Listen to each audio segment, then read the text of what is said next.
टाळी होत राहू दे, त्या जवानांसाठी टाळी होत राहू दे, त्या जवानांनी आज आपल्या भारत मातेच्या रक्षणासाठी अतिशय प्रतिकूल परिस्थितीत सुद्धा आपल्या भारत मातेचं रक्षण करतात. त्या जवानांसाठी टाळी होत राहू दे. मंडळी, आपली टाळी राहिली पाहिजे, आपली टाळी वाजत राहिली पाहिजे, टाळी थांबली नाही पाहिजे. शेतात राबणाऱ्या, त्या मातीत राबणाऱ्या आणि आपल्या तोंडी सोन्याचा घास पुरवणाऱ्या त्या शेतकऱ्यासाठी टाळी होऊ देत. 24 तास ऑन ड्युटी असणाऱ्या त्या पोलिसांकरता टाळी झाली पाहिजे. टाळी ही वाजत राहिली पाहिजे. आज सलाम आहे त्या वीरांना, ज्यांच्यामुळे आज हा दिवस पाहिला. ही आई आहे भाग्यशाली, जिच्या पोटी जन्मलेल्या वीरांमुळे हा देश अखंड राहिला. स्वातंत्र्य वीरांना करूया शत शत प्रणाम, त्यांच्या निस्वार्थ त्यागाने भारत देश बनला महान. टाळी वाजत राहिली पाहिजे त्या प्रत्येकाकरता ज्याने या भूमी करता रक्त सांडवलं आणि 1947 15 ऑगस्टला भारत मातेला परकीयांच्या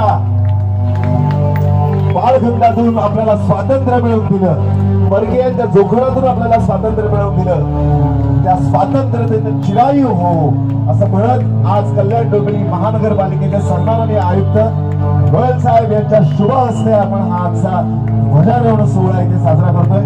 मंडळी, टाळी थांबता कामा नये.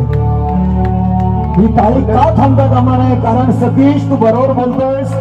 ज्यांनी लिहिली आहे आझादीची गाथा, त्यांच्या चरणी आम्ही ठेवितो माथा. टाळ्या वाजत राहिल्या पाहिजे. संतांच्या पावन भूमीमध्ये, आध्यात्मिक वारसा लाभलेल्या या महाराष्ट्र भूमीमध्ये, बलिदानांचा इतिहास असलेल्या या महाराष्ट्र भूमीमध्ये, डोंबिवली सारख्या सुसंस्कृत शहरामध्ये केवळ डोंबिवली नव्हे तर संपूर्ण महाराष्ट्राचा मानबिंदू असणाऱ्या 150 फूट उंच अशा सर्वात उंच अशा ध्वजाचा आज हा ध्वजारोहण सोहळा. त्यामुळे टाळी थांबता कामा नये. मंडळी, मोबाईल हातात असला तर निदान एक मूठ आवळून हात तरी वर ठेवूया आणि भारत माता की जय असं म्हणत आजचा हा ध्वजारोहण सोहळा मोठ्या अभिमानाने, मोठ्या स्वाभिमानाने, मोठ्या गर्वाने आपण साजरा करूया. 79वा स्वातंत्र्य दिन सोहळा. आणि माझ्यासोबत देशपांडे सर आहे. देशपांडे सर. सर्व नागरिकांना एक विनम्र आवाहन करतो, ध्वज फडकून कसा मानबिंदू आहे. कारण महाराष्ट्रातच काय संपूर्ण देशामध्ये आज ठिकठिकाणी झेंडा वंदनाचा कार्यक्रम होतोय. पण डोंबिवलीतला हा राजेश मोरे साहेबांनी सालाबादप्रमाणे आयोजित केलेला झेंडा वंदनाचा कार्यक्रम अवलौकिक आहे, अद्वितीय आहे, अनुपम आहे. आणि या अनुपम सोहळ्याला आपण सर्वजण साक्षीदार आहोत. 150 फूट उंचीवर जाऊन हा तिरंगा फडकणार आहे आणि हा तिरंगा डौलाने जेव्हा फडकेल तेव्हा आपल्या सर्वांच्या छात्या अभिमानानं जळून येतील आणि मुखातनं आपसुकच आवाज येईल, भारत माता की जय, वंदे मातरम, वंदे मातरम, वंदे मातरम. मला वाटतं ज्या ज्या लोकांना हे पट्टे सुशील ते या राष्ट्रध्वजा करता, या तिरंग्या करता, या तिरंग्याला असं म्हणतात फडकवण्यासाठी ज्यांनी ज्यांनी बलिदान दिले त्या स्वातंत्र्य विधान करता आणि सैन्य जे लढतंय आपल्या बॉर्डरवरती त्या सैनिकांकरता हात वर करून जरा जोरदार टाळी झालीच पाहिजे. त्या सैनिकांकरता, त्या शेतकऱ्यांकरता, त्या पोलिसांकरता, त्या अग्निशामक दलांच्या जवानांकरता, त्या होमगार्ड्स करता, सर्व शासकीय कर्मचाऱ्यांकरता आणि समाजकारणास फक्त हायच ध्येय ठेवून आपल्यासाठी झटणाऱ्या लोकप्रतिनिधींकरता हात वर करून जरा जोरदार टाळी पुन्हा एकदा होत्यात. मंडळी, मला पाहायचंय रस्त्यावरती पण लोक हात वर करून टाळी मला बघायची तिथपर्यंत. हात वर करून धन्यवाद. सगळेजण टाळ्या वाजवत आहेत. हळूहळू आपला हा तिरंगा असं म्हणतात फडकण्यासाठी सज्ज होतोय. मला वाटतं आता 40 ते 50 फुटावर गेलेला आहे. हळूहळू झेंडा हा 150 फुटावर जाऊन फडकणार. संपूर्ण डोंबिवलीकरांचं लक्ष या फडकत्या झेंड्याकडे लागलेलं आहे. आणि ही टाळी का मागितलीच माहिती तू? ही टाळ्या का वाजवल्या माहिती त्यांनी? कारण त्यांचं आपल्या देशावर प्रेम आहे. देशासाठी लढणाऱ्या सैनिकांवर त्यांचं प्रेम आहे. इतिहास में जिंदा वही है, इतिहास में जिंदा वही है जो मातृभूमि के लिए लड़े हैं, वरना मरने के लिए पैदा होने वालों की कहाँ कमी है. जब देश पर खतरा बढ़ा था तब सरहद पर तिरंगा गाड़े हमारा फौजी जवान खड़ा था. म्हणून तुमची टाळी आहे त्या तिरंग्याला. सुशील अगदी खरं बोललास. आणि आता असं म्हटलं की हा राष्ट्रध्वज पण तुम्ही पाहू शकता की तो सुद्धा अभिमानाने फडकण्यासाठी सज्ज आहे.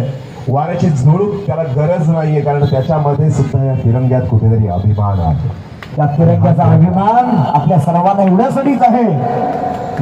अनेक देव तरी देश एक, अनेक जाती तरी देश एक, अनेक धर्म तरी देश एक, अनेक भाषा तरी देश एक, असाही निरळ्या रंगाने भरलेला माझा भारत देश, सगळ्यांना सामावून घेणारा माझा देश भारत देश. आणि या भारत देशाचा स्वाभिमान, अभिमान, गर्व सगळं काही हा तिरंगा आहे. हा फडकता तिरंगा डौलाने जेव्हा मिळवेल तेव्हा आपण सगळेजण कडक सॅल्यूट मारूया त्या झेंड्यांना. तुम्हाला दिसतंय मंडळी, हा तिरंगा सुद्धा सरसर वर सरकतोय आसमंताकडे, पण त्याच्याही मनात कुठेतरी आहे की माझ्याबद्दल स्वाभिमान असेल तर जरा जोरदार टाळी हातभर करून झाली पाहिजे या तिरंग्याकरता. नक्की. आणि ही टाळी अशीच चालू राहू दे, थांबवू नका. भले हात खाली ठेवून टाळी वाजवा, पण टाळी वाजवत राहा, कारण का तो आवाज आसमंतापर्यंत पोहोचतोय. कारण आपला तिरंगा, आपला ध्वज, भारत मातेचा ध्वज आसमंतापर्यंत पोहोचतोय. कल्याण डोंबिवली महानगरपालिकेचे सन्माननीय आयुक्त अभिनव गोयल साहेब, त्याचबरोबर भारतीताई मोरे आणि सगळेच पदाधिकारी, सन्माननीय आमदार राजेजी मोरे साहेब, सर्व शिवसेनेचे आपण साक्षी आहोत. त्यामुळे टाळीचा आवाज कमी होऊन देऊ नका डोंबिवलीकर, टाळीचा आवाज कमी होऊन देऊ नका. मला वाटतं आपल्या तिरंग्यासाठी टाळी वाजवण्याचे 2 क्षण येतात वर्षभरात. एक म्हणजे आपला स्वातंत्र्य दिन 15 ऑगस्ट आणि एक म्हणजे प्रजासत्ताक दिन 26 जानेवारी.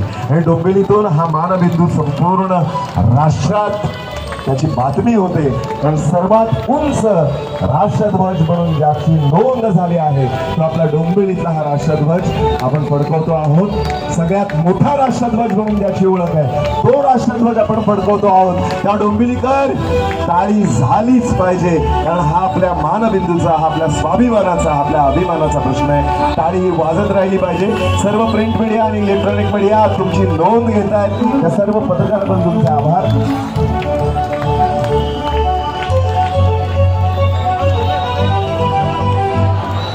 राष्ट्रध्वज,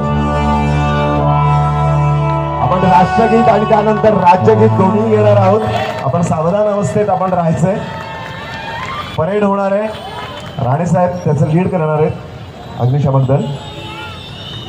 भारत भाग्य विधाता, पंजाब सिंध गुजरात मराठा द्राविड उत्कल बंगा, विंध्य हिमाचल यमुना गंगा उच्छल जलधि तरंगा, तव शुभ नामे जागे, तव शुभ आशीष मागे, गाहे तव जय गाथा, जनगण मंगलदायक जय हे भारत भाग्य विधाता.